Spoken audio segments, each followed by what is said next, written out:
Hello everyone, my name is Oliver from Lux Trading. In this video, I will be discussing the top 5 reasons why support and resistance levels are crucial to trading and how they can impact the success of your trades.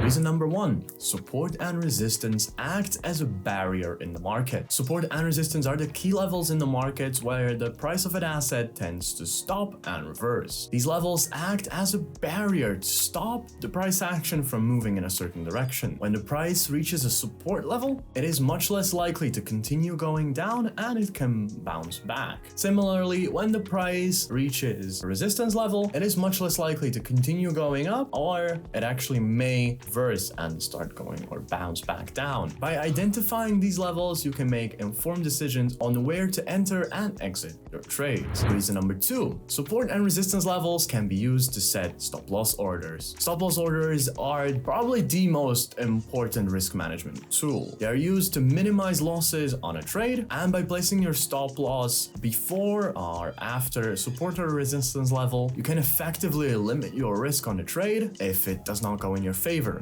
The reason why I said before or after a support or resistance level is because if, let's say, your stop loss is exactly at a support level, quite often the price actually reaches that level before it turns around. So the best practice is to give your stop loss a little bit of a room to breathe, if you know what I mean. Setting it maybe 4 or 5 pips under the actual level where you want to be stopped out. That way, you actually make sure that the level has been broken and that it's not just market being a little bit imprecise in terms of where that support level is. Reason number 3, support and resistance levels can indicate trend strength. The strength of a trend can be determined by the amount of times that the price has reached a certain support or a resistance level. If the price constantly bounces off a resistance level, so it's trying to go higher, it indicates that trend of the upward momentum is actually quite strong. On the other hand, if your price easily breaks through a support or resistance level, it could signal a change in the trend direction. By paying attention to support and resistance levels, you can make informed decisions about whether the trend is going to continue or whether it might reverse. Number 4, support and resistance levels can identify potential entry and exit points. When the price approaches a key support or resistance level, you can look for buying and selling opportunities based on your analysis of the market. If a price is approaching a strong support level and you expect that the rising trend will continue, you might be looking to enter a long position in that area. Similarly, if the price action is approaching a strong resistance and you believe that the trend will reverse, you may look to enter a short position. Number 5, support and resistance levels can help you manage your risk to reward ratio. Now, this is something that I've talked about on this channel before. We mentioned the importance of having a good risk to reward ratio. The risk to reward ratio is the potential profit or loss relative to the amount of capital at risk. By placing trades at key support or resistance levels, you can effectively manage your risk to reward ratio. For example, if you enter a long position at a support level and set your take profit order at the nearby resistance level, you can potentially earn a higher profit than what you're risking. On the other hand, if you enter a short position at a resistance level and place your take profit around the next support, once again, you can earn a higher profit relative to your risk. So,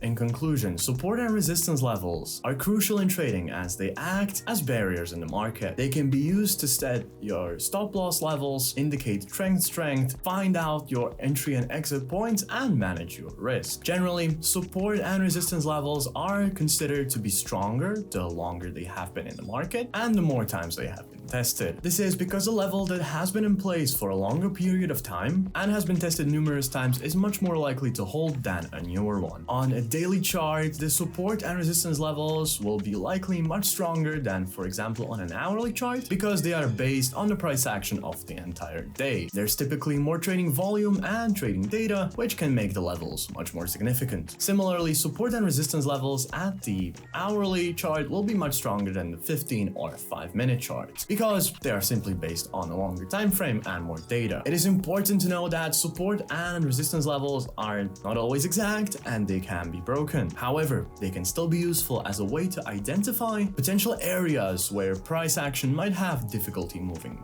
forward, and they can be used as a basis for making trading decisions. By understanding and identifying these key levels, you can make much more informed and hopefully more profitable trading decisions. And that's gonna be it from me for today. If you liked the video, don't forget to like it, share it. If you want to see more of our stuff, please subscribe down below. And if you want to get in touch with us, feel free to reach out to our 24/7 live chat or send us an email at info@lucktradingfirm.com. Mine has been Oliver, and as always, have a great one.